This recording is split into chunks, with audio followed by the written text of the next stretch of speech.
नमस्कार। श्रम समाचार में आपका स्वागत है। बिहार में इस समय एक ही विभाग का ज्यादा चर्चा है। वो चर्चा है शिक्षा विभाग और बीपीएससी के द्वारा लिया जाने वाला शिक्षकों का परीक्षा। अब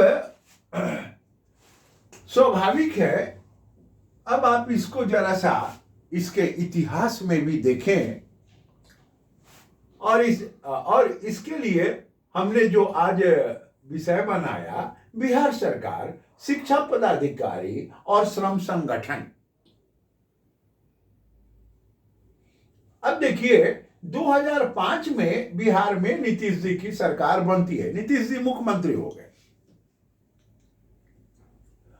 अब 2005 से 2010 तक का पीरियड इनका ठीक ठाक था और 10 के चुनाव के बाद इनकी संख्या विधायकों की ज्यादा हो गई। उसके बाद इन्होंने अपना स्वरूप बदला और बिहार में ट्रेड यूनियनों का, श्रम संगठनों का जो पंजीयन होता था उसको मौखिक रूप से श्रम पदाधिकारी को कह के रोक लगवा दी और बिहार में दूसरे कालखंड से लेकर बंद हो गया, रोक लगा दी। उसके जांच का नाम हुआ कि जांच किया जाएगा और उसके बाद रोक लगा दिया गया। रोक लगाने के बाद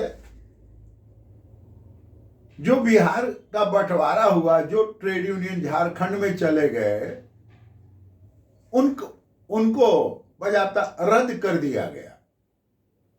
तो ये सब खेल चला और उसके बाद खेल ये सब चला तो 10 के बाद 15, ये सब जांच प्रक्रिया। फिर 15 में देखिए, 15 में इन्होंने नया ट्रेड यूनियन का रजिस्ट्रेशन भी एक तरह से बंद कर दिया, कोई रजिस्ट्रेशन नहीं होगा, ठीक है। उसके बाद से ये 10 वर्ष से अब बिहार में ट्रेड नया श्रम संगठन का रजिस्ट्रेशन नहीं होता। चलिए अब यहां उससे आगे बढ़िए।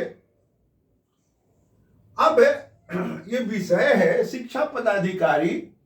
तो विगत 30 वर्षों से, जब से लालू प्रसाद जी की सरकार बनी, उनके सरकार के आने के कुछ दिन के बाद से बिहार में शिक्षकों का कोई प्रदर्शन नहीं हुआ, धरना प्रदर्शन नहीं हुआ, न तो स्कूल शिक्षकों का, नहीं कॉलेज के, विश्वविद्यालय के शिक्षकों का। और एक बात यहां जरूर हुआ कि इनका वेतन बहुत ज्यादा हो गया। सारे शिक्षक वर्ग जो हैं सुविधा भोगी हो गए और सुविधा भोगी कोई कोई मैदान में नहीं आ सकता, रिस्क नहीं ले सकता है। अब देखिए सुविधा हो गए और इसीलिए मैंने कहा कि 30 वर्षों से कोई प्रदर्शन पटना के सड़कों पर नहीं हुआ। बिहार में कोई उद्योग है नहीं, तो स्वाभाविक है कि उद्योग धंधों में किसी में हड़ताल वगैरह उसका होगा नहीं। बिहार के जो श्रमिक हैं वो पलायन करके, करीब 1 करोड़ लोग बिहार से युवा जो है वो बाहर के राज्यों में अपना काम करते हैं, श्रम का दान करते हैं। तो एक सबसे बड़ा ये शिक्षक संगठन लगभग 4 लाख से ऊपर बनता है। इसमें भी 30 वर्षों से कुछ हुआ नहीं। अब आगे बढ़िए। मुख्यमंत्री जी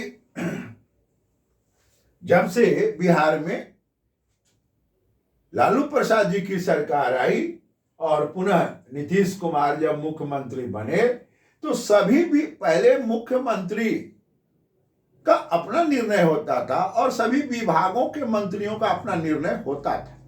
शिक्षा विभाग का निर्णय अपना होता था। यहां पर स्थिति बदल गई। ये इनके कालखंड में मंत्री को निर्णय लेने का अधिकार नहीं है। अब आगे आइए, जो विषय हमने रखा है, बिहार में शिक्षा मंत्री अभी जो आरजेडी कोटे से हैं, तो बहुत कुछ अपना बोले। इसका परिणाम क्या हुआ कि इन्होंने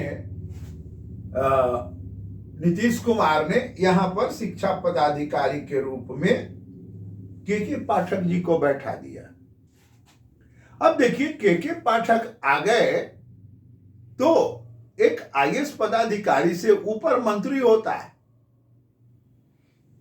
और जब से के पाठक आ गए, ये शिक्षा मंत्री जी जीरो हो गए, ये जीरो बैलेंस में चले गए। इनका सब रामायण का ज्ञान जो है ना, उड़ गया। कहीं भी अब पता ही नहीं चलता है कि बिहार में शिक्षा विभाग के शिक्षा मंत्री भी हैं या वो विभाग बिहार सरकार के अन्य विभागों में समाहित हो गया, ये जीरो हो गए। और इन शिक्षा विभाग के जो पदाधिकारी हैं, वो आदेश निकालते हैं कि कोई धरना नहीं करेगा, प्रदर्शन नहीं करेगा। स्वाभाविक, इनके जिला स्तर के पदाधिकारियों से गैर संवैधानिक आदेश